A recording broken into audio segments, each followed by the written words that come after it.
Hola, bienvenidos una vez más a la librería Bonilla. Soy Armando Enríquez y como en otras ocasiones estoy platicando con uno de los autores de Bonilla Artigas Editores. En esta ocasión con José Ricardo Chávez. José Ricardo, muchas gracias por aceptar la invitación. Gracias por hacerla. Y vamos a hablar de este libro que es fascinante, que es Esoterósfera. Me cuesta mucho trabajo el nombre, estoy medio dislálico pero lo primero que yo te quería preguntar es cómo llegas de la literatura comparada a de repente ser un experto en este asunto de la esoteria. Bueno, yo en el área de literatura comparada me especialicé en el siglo XIX, en el romanticismo, y entonces estudiando las fuentes del romanticismo voy notando una persistencia del elemento esotérico en el siglo XIX.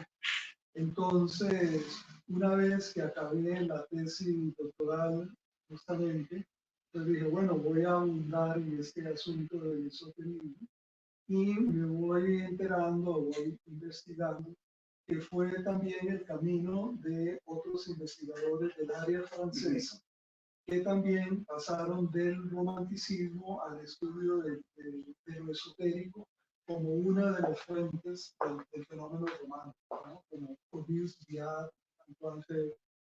Entonces, quise, digamos, transitar un poco ese tipo de sendero que ellos habían marcado, pero de alguna manera revisándolo ahora para el caso latinoamericano y mexicano en particular.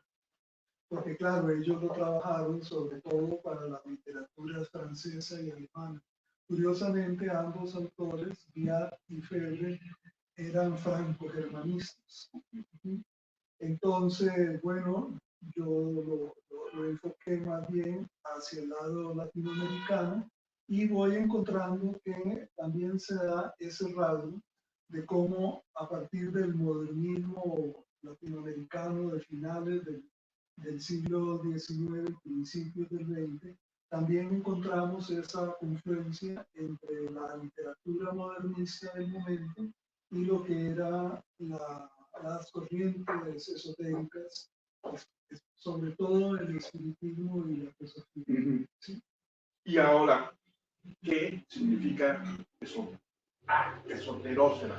Esoterósfera es un término que le podemos dar la vuelta y decir es la esfera de lo esotérico. Okay. ¿No? De alguna forma, retomo un concepto ahí de teoría crítica que es el de campo cultural, que ha sido elaborado por algunos teóricos de Europa, y trato de que el campo cultural que aquí se plantea en este libro sea el campo de lo esotérico, es decir, cómo el fenómeno esotérico se va entrelazando con otros aspectos de la vida social, que es lo que me parece más interesante. En este sentido, no es tanto estudiar lo esotérico en sí mismo, ¿no? Por más interesante que pueda ser una corriente o un personaje cultural, que los hay muchos, ¿no? Sino más bien ver cómo de pronto lo esotérico se involucra con lo literario o con lo político o con lo pedagógico, digamos, es un poco ese tipo de enfoque de red cultural. En el sentido que tú dices, la influencia, tú marcas en el libro, y lo acabas de decir, la influencia principalmente en el siglo XIX y principios del XX venía de la teosofía y del espiritismo, ¿no? Sí. Y en México, en el momento de la revolución, es muy clara la influencia del espiritismo por Madero, ¿no? Por supuesto, pero ya venía de atrás. Claro, Madero es el personaje que de alguna manera lo torna más visible ante el gran público, dado su lugar social, ¿no? Como político, presidente y demás. Pero ya desde los años 70 hay, digamos, el desarrollo de un campo espiritista que involucra a diferentes personajes importantes, revistas, periódicos, publicaciones, libros, traducciones. Y ya en la última década del 19 llega la teosofía, que es un poco más tardía que el espiritismo, y también comienza a abonar el cambio y se va a institucionalizar ya en la primera década del siglo XX. Y ambas corrientes, digamos, van a ser conocidas por Madero, aunque él se decanta sobre todo por el espiritismo, es la que más le interesa. Y luego tienes un ensayo sobre un personaje en particular, ¿no? Que es Alberto Fernández Güell. Ajá. Cuéntanos un poco de eso. Bueno, es un personaje muy, muy curioso, digamos. Él nació en Costa Rica, venía de una familia, digamos, de la burguesía de allá, y curiosamente su padre había participado en las actividades espiritistas en Costa Rica. Él, siendo una persona, digamos, muy educada, con todas las posibilidades que su clase social le permitía, se involucró en la política local y entonces ahí eso le genera problemas. La cosa es que se va a España, de donde provenía su familia materna. Y en España va a estudiar, cerrar estudios, creo que era en Derecho o algo por el estilo, y al mismo tiempo se va a meter de lleno en lo que era el medio espiritista. Y va a conocer incluso a espiritistas notables del medio español, como Amalia Domingo Soler, que era una señora muy importante en aquel momento, no solo en España, sino por su proyección en América Latina, incluido México. Entonces, bueno, ahí hace sus pininos espiritistas, ahí se va a casar y después se viene a México. Y aquí en México, el que ya con esos antecedentes espiritistas, entonces va a ser de alguna manera acuerpado por personajes del medio espiritista local, como Ignacio Mariscal, que era el secretario de Relaciones Exteriores. Y gracias a Mariscal, él incluso va a funcionar como diplomático de México en Estados Unidos. Okay. Y allá incluso va a escribir uno de sus libros espiritistas más importantes, que eventualmente se lo va a dedicar a Madero. Ese libro se llama Psiquis Sibeli. Ya luego él regresa a México. Madero lo va a conocer, oye sus pláticas, lee las conferencias cuando se publican y se va a volver uno de los colaboradores de Madero, digamos, más fieles, al grado de que va a convertirse realmente en un propagandista del maderismo. Y cuando cae Madero, él al poco tiempo tiene también que huir del país para salvar su vida. Y bueno, lo hace de una manera muy rápida, dejando abandonada hasta su biblioteca. Entonces, que era lo que más le pesaba. Y ya regresa a Costa Rica, participa en la política local y al poco tiempo va a ser asesinado, porque en esa participación política que va a tener en Costa Rica, se pone en contra del que era el presidente golpista del momento, Federico Pinocho, y entonces el régimen lo va a asesinar. Tiene en ese sentido una muerte paralela a la de Madero. Sí, sí. Pero dejó una obra, digamos, espiritista de mucho vuelo, una novela espiritista, varios ensayos de índole espiritista, más la obra literaria que es básicamente poesía. Okay. Y es prácticamente desconocido, ¿verdad?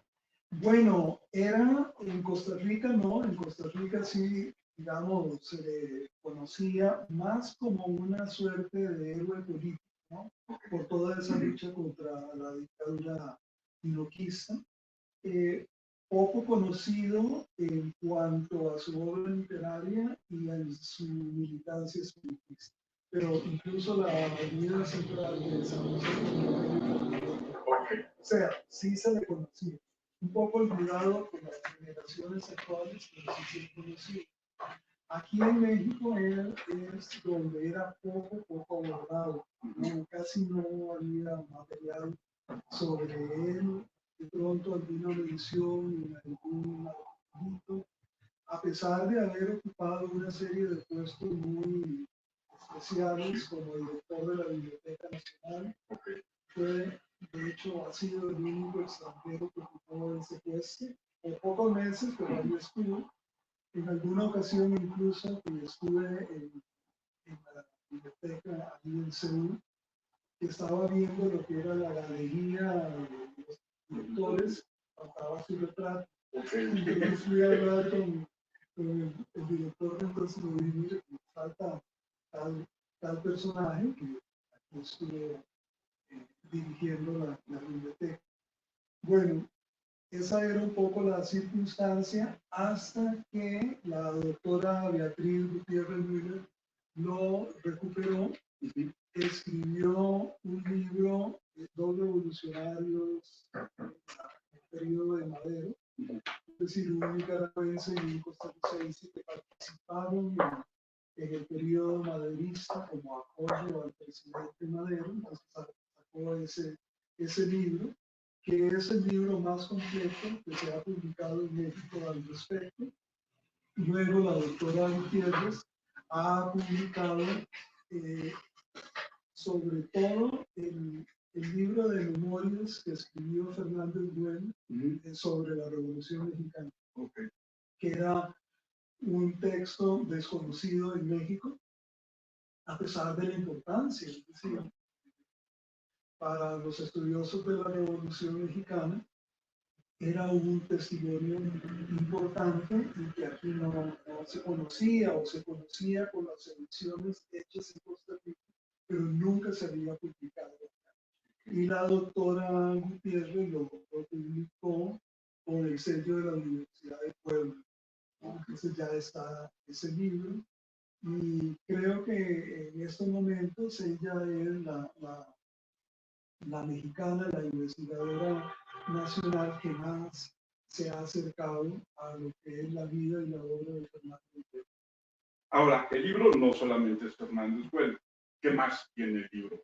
Bueno, el libro reúne ensayos de diversos colaboradores, ¿no? Porque ya es, a diferencia de anteriores libros míos que también han sido publicados por la UNAM, Bonilla Artigas, ¿no? la coedición, en este ya reúno trabajos de otros investigadores más jóvenes y está, por ejemplo, trabajo sobre Vasconcelos, ¿no? Una relectura de Vasconcelos de parte de la coeditora Alejandra Galicia, que es también un personaje que resulta muy digno de ser releído, porque tenemos una cierta visión de Vasconcelos, pero es que eso es lo bonito y lo aportativo de introducir la dimensión esotérica en la historia, que de pronto algo que pensábamos que estaba muy acomodadito, de pronto comienza a adquirir nuevas tonalidades.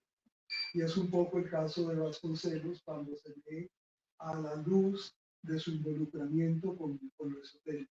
Entonces, bueno, está el caso de Vasconcelos, está el caso también de Jesús Medina, que fue un masón también de entre siglos, que generó una masonería particular, digamos, un rito especial suyo, a pesar de pertenecer él también a la masonería ortodoxa, y que es estudiado por un investigador argentino, Mariano Villalba, que al mismo tiempo es en estos momentos el mayor estudioso de la figura de Tringelli, que es un esoterista hermano mexicano, también colaborador de Madero y también de Venustiano Carranza. Entonces está ese trabajo.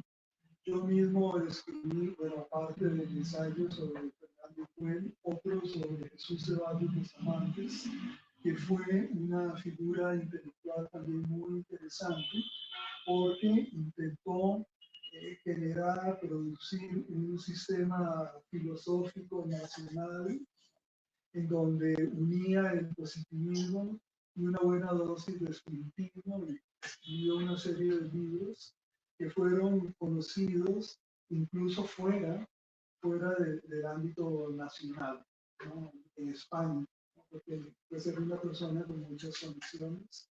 Y entonces el dosamantismo, como se llama esa corriente, o como él y sus discípulos lo bautizaron, es el objeto de uno de esos ensayos. Entonces, hay otro artículo también de la doctora Alejandra de Galicia sobre el escritor salvadoreño Salarrué, muy importante, muy conocido, yo diría como hasta los años 60 en América Latina, era de las referencias literarias latinoamericanas y que tuvo una gran participación en los medios teosóficos salvadoreños, centroamericanos en general. La segunda parte del libro va hacia lo que sería más bien la esfera literaria. Y entonces hay ahí ensayos sobre Miguel Serrano, este escritor chileno, de parte de la doctora Antonia Guadalupe Domínguez. Serrano es una figura muy polémica por su pertenencia a lo que fue la extrema derecha, ¿no?, en Chile, y en ese sentido, digamos, resulta muy controversial, pero por otro lado es una figura con todos los quilates literarios del caso. No, era sobrino de Guidó, pertenece a la generación de Neruda y todo eso, solo que extrema derecha. Entonces, bueno, ahí está ese ensayo sobre Serrano. Hay otro sobre un escritor mexicano, también de la época modernista, de Adrián Linares, un investigador PODI, y también hay otro, de acordarme, uno sobre Fernando Pessoa, que está elaborado por Joseph Vintega, que es una especialista en la obra de Pessoa, entonces abordando un poco lo que es el vínculo con lo esotérico en Pessoa, que es muy conocido, y bueno, en ese sentido se recupera en este libro. Entonces, bueno, me faltan como dos más, pero ahí están. Aquí están, este es un libro sumamente interesante, ¿no? Creo que además en una época donde tenemos este pensamiento que se dice esotérico, que no sé si sea, ¿no? Y que todo va hacia esta parte que no es necesariamente racional, pero tampoco es emocional, pero tampoco. Y que tiene mucho eco con los chavos, ¿no? Los chavos están buscando diferentes formas de acercarse al conocimiento y a entender el mundo, ¿no?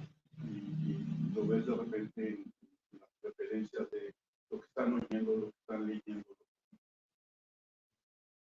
Acercarse de una manera que es de alguna manera tan científica, ¿no? O sea, tan estructurada, lo hace bien interesante.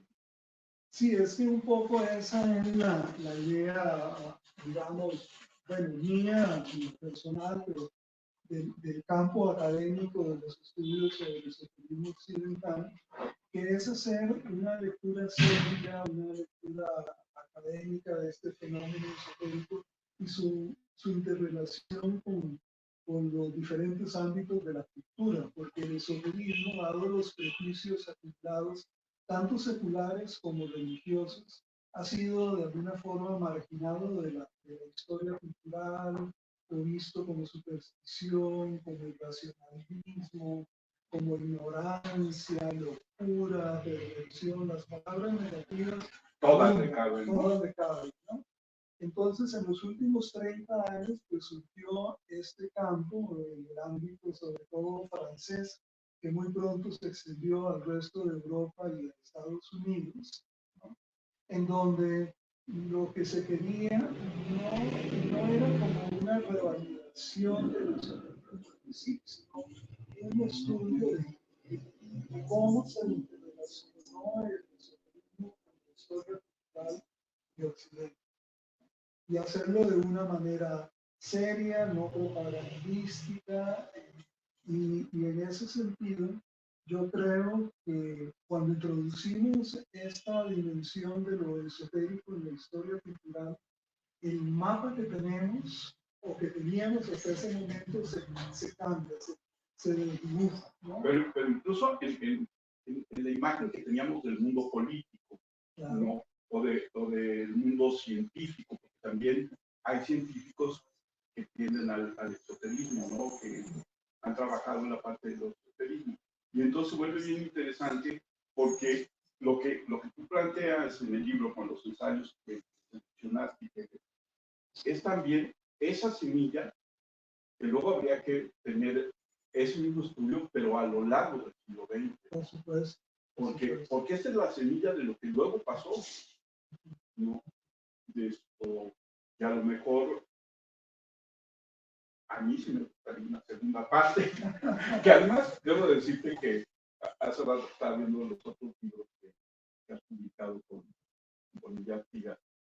Pues esta no, espero que no sea la única plática que tengamos sobre tus libros, y hablar sobre los otros libros en otro momento, porque creo que sí hay un rescate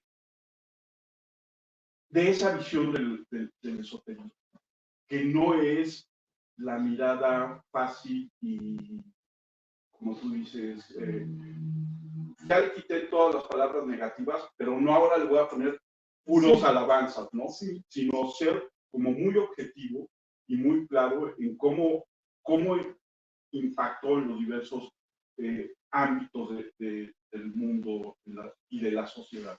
Claro, es justamente una forma de enriquecer la historia cultural, la historia de la mentalidad, la historia de la cultura, sin un ánimo, digamos, propagandístico, reivindicativo. No se trata de defender al esoterismo, cosas por el estilo, sino el esoterismo ha existido desde hace muchos siglos, ¿no? Existe en la actualidad, probablemente va a seguir existiendo, entonces estudiémoslo como uno de los fenómenos de nuestra cultura y estudiémoslo con todo el rigor y la seriedad con que estudiamos la historia de la filosofía, la historia del arte, la historia de la literatura. Bueno, ¿por qué no la historia del esoterismo? Entonces esta es un poco digamos, la ubicación, el posicionamiento, ¿no? Mío como investigador y el de esta generación más joven de personas, de colegas que de diferentes ámbitos como la literatura, las ciencias políticas, la historia, ¿no? Se están acercando y están reconsiderando, ¿no? El fenómeno de lo esotérico en, en sus estudios especializados. Y como tú dices, de un fenómeno o de un quehacer humano que tiene casi yo te podría decir que la historia de la humanidad va pegada con este tipo de pensamiento, ¿no? Porque tiene esta parte de ser también un pensamiento mágico, ¿no? Y esto, bueno, finalmente va de la mano con la historia. Que hay momentos que a lo mejor porque la realidad es lo suficientemente vulgar y contundente como el día de hoy, donde pululan miles de ideas que no sabemos realmente, pero que tienden hacia ideas de esoterismo, ¿no? O un concepto del esoterismo que se ha abaratado, tal vez, hoy en día, ¿no? Esto, que pululan entre la sociedad.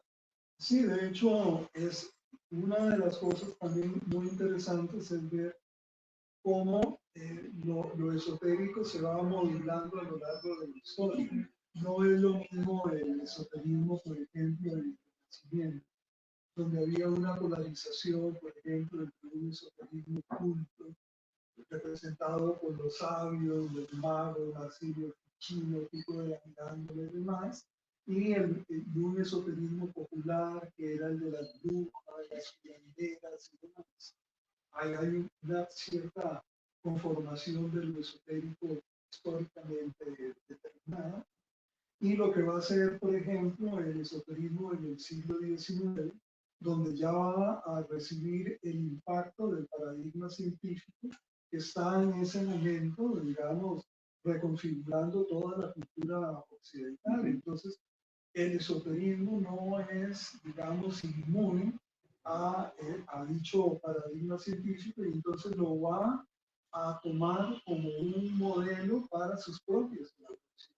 Por eso es que el esoterismo a partir del siglo XIX se va a diferenciar mucho de lo que era el esoterismo antes de esa época, digamos, el que va del Renacimiento al siglo XVIII, porque, digamos, es un esoterismo que va a pretender de alguna forma ser científico, incluso la expresión de ciencias ocultas se acuña en ese momento. Ciencias ocultas, porque tiene el concepto de ciencia. Y una pregunta, ahí en esa evolución del esoterismo, es donde entra la teosofía. Sí, claro. La teosofía es justamente de los esoterismos del siglo XIX que con más pasión trata de vincular ahora sí lo que era la filosofía, la religión y la ciencia. Y si uno se pone a ver, digamos, lo que son los escritos de Blavatsky, que es la fundadora de la filosofía moderna, uno ve cómo ella está al tanto de lo que era la ciencia de su momento y está discutiendo con muchos de los científicos del momento, incluso incorporando elementos de la ciencia de ese momento, como la teoría de la evolución, y la adapta a lo que es su propio esquema esotérico. Entonces ya en el esquema teosófico no solamente hay una evolución física, sino también una evolución espiritual. Incluso el término mismo de evolución, en el caso de las almas, se va a realizar a través de la reencarnación, de las vidas sucesivas y demás. Es decir, ella hace un acomodo sobre la base de lo que Darwin había presentado para lo que era la evolución de las especies. Okay. Y es en general un fenómeno que uno va a seguir viendo ya después en el siglo XX.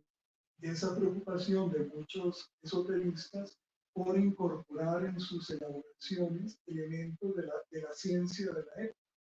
Uno lo ve, por ejemplo, en mucho del esoterismo New Age, que utilizan elementos de la física cuántica, de la física de cuerdas, la teoría de las cuerdas y demás, y ven ahí una suerte como de apoyo para lo que son sus propias elaboraciones esotéricas, ¿no? En este sentido, hay, digamos, autores muy interesantes porque están formados científicamente. Quizás de los más famosos es Friedrich Capra, que en los 70, si no recuerdo mal, había escrito un libro muy influyente que fue El Tao de la Física, donde justamente buscaba integrar lo que era la ciencia de la física occidental en ese momento con algunos de los planteamientos de las religiones asiáticas. Entonces eso lo ve uno recurrentemente ya en el esoterismo moderno, es decir, del siglo XIX en adelante. Este empeño de los esoteristas por utilizar lo que son los hallazgos científicos y leerlos esotéricamente. Y eso hace esto, no solamente lo hace muy interesante por el intento de validación ante la mente racional, sino para los más, vamos a decirlo suavemente, para los mejores mercadólogos lo hace mucho más vendible, ¿no? Claro, claro. Y lo hace de alguna manera también como más accesible a una mentalidad contemporánea, ¿no?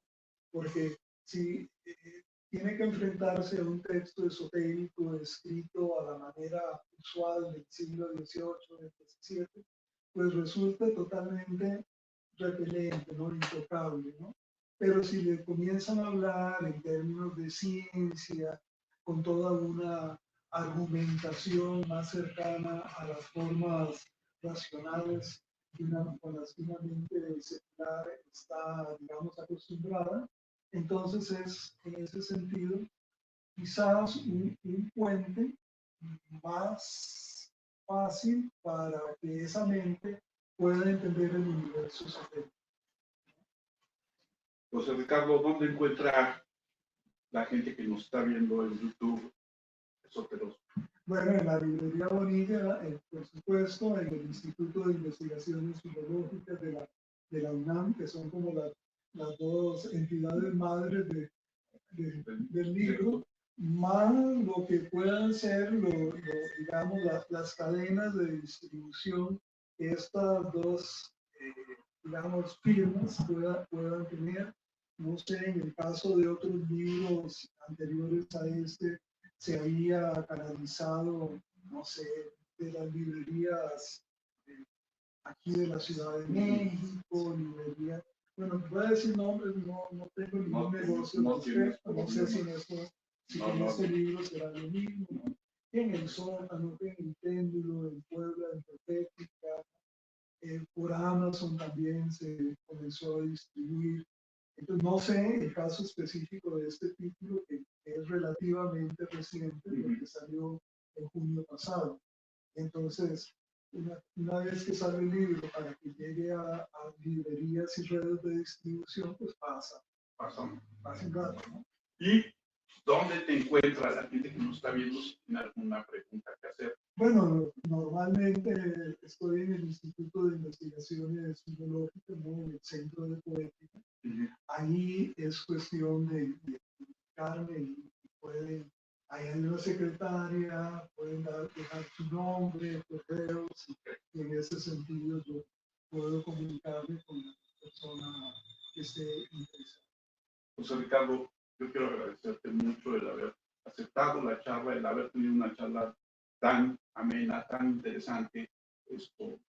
Te repito, espero que no sea la única. Tenemos que hablar de los otros libros, claro, tenemos sí. que hablar de Y de los que vienen. Me parece perfecto. ¿Sí? Porque yo sigo trabajando y ya tengo uno así como bastante avanzadito, Okay. ¿no?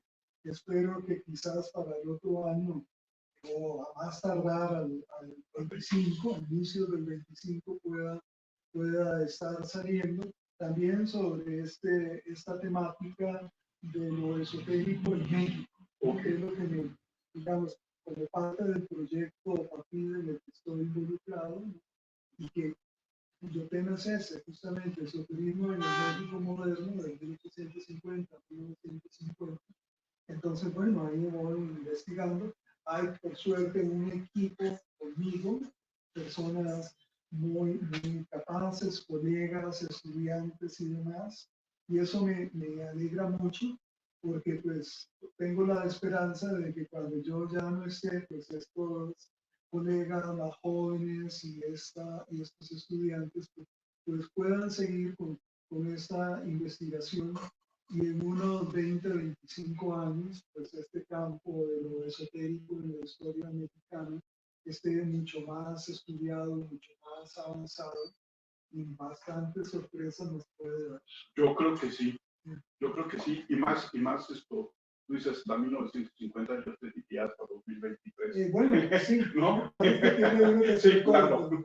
Sí, porque la segunda parte del siglo XX pues, es súper complicada. Es, digamos, la explosión del esoterismo, la conformación de la cultura popular esotérica. Sí. Esto, New Age y demás, y ya el esoterismo cambia, digamos, de lo que serían las clases medias y altas, ¿no? Y estas elaboraciones más cultas, y ya se introduce en el mundo del consumo popular, y las elaboraciones de otro tipo. Y aquí en México tenemos eso, se nos olvidan nombres como, ya me estoy acordando, hay un artículo, un ensayo muy bueno sobre Rodolfo Benavides, que Sí. uno de esos escritores mexicanos de lo esotérico de la segunda mitad del siglo XX, que fue el primer bestseller esotérico en México, ¿no? Y entonces las dramáticas profecías de la Gran Pirámide, una obra esotérica enorme, muy matizada, y curiosamente al lado de una obra literaria dirigida a lo que era la literatura de minas, porque él había sido minero, después sería del ámbito minero. Entonces tiene libros, novelas no esotéricas del ambiente minero y luego lo esotérico.